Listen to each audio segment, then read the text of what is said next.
าโบราณนี่ตั้งแต่ขันเก่าโบราณแดนอีสานเฮ็ดกันทั่วหน้า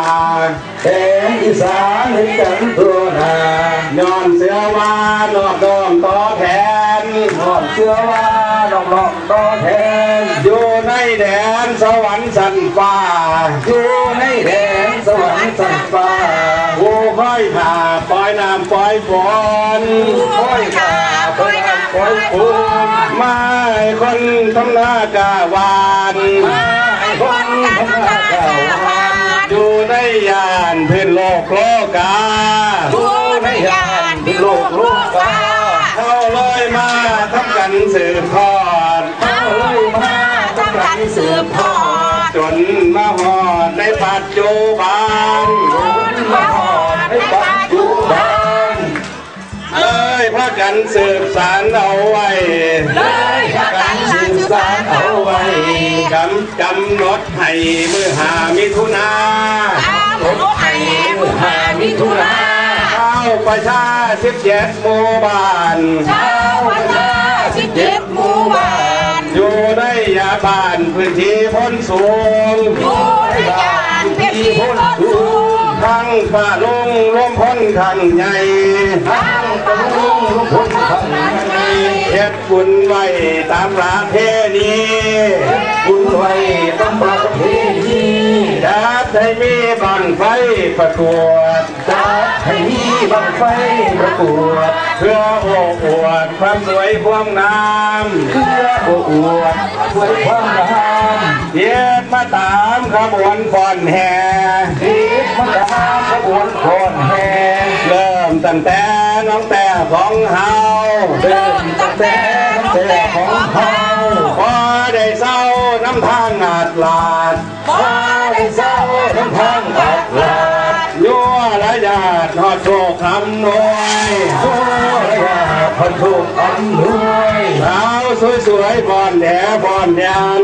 สาวสวยๆบอนแดบอนแดนมีหมอแคนหมอเสืองหมอลำมีหมอแคนหมอเสืองหมอลำพระบวชน้ำมาจากคุมไตพระบวชน้ำมาจากคุมไตพระบวชใจของพี่น้องนาจารย์พระบวชใจของพี่น้องนาจารย์นอนสำราญตุ่มเปิดตุ่มฟังนอนสำราญตุ่มเปิดตุ่มฟังตุ่มเปิดฟังตุ่มเปิดตุ่มฟังตุ่มเปิดตุ่มเปิดตุ่มเปิดคนแนมฟังขบวนโรงเรียนคนแนมฟังขบวนโรงเรียนเปิดบทเรียนผาแดงนางไทยเปิดบทเรียนผาแดงนางไทยทำนั่งไงขอฟ้าขอฝนทำนั่งไงขอฟ้าขอฝนให้ชุมชนเฮ็ดหน้าเฮ็ดไห้ให้ชุมชนเฮ็ดหน้าเฮ็ดไห้จินแห้งไงฝนบ่ห้วยหำจินแห้งไงบ่ห้วยหำเข้าปักดำในหน้าตายวอดเข้าปักดำในหน้าตายวอดตายไปฮอดกล้วยอ้อยซอยปีตายไปฮอดกล้วยอ้อยซอยปีถ้าที่พระกันเดือดร้อนถ้าที่พระกันเดือดร้อนเลยไปพรขอฟ้าขอฝนเลยไปพรขอฟ้าขอฝนชาวชุมชนพากันแตกเตือนชาวชุมชนพากันแตกตื่นแห่บังไฟเมือนถวยเทียบถวยแทนบังไฟเมือนถวยเทียบถวยแทนบังไฟแสนจุดถวยเทียบไทยบังไฟแสนจุดถวยเทียบไทยพันจังให้ฝนหลั่งลงมาเธอจังให้ฝนหลั่งลงมา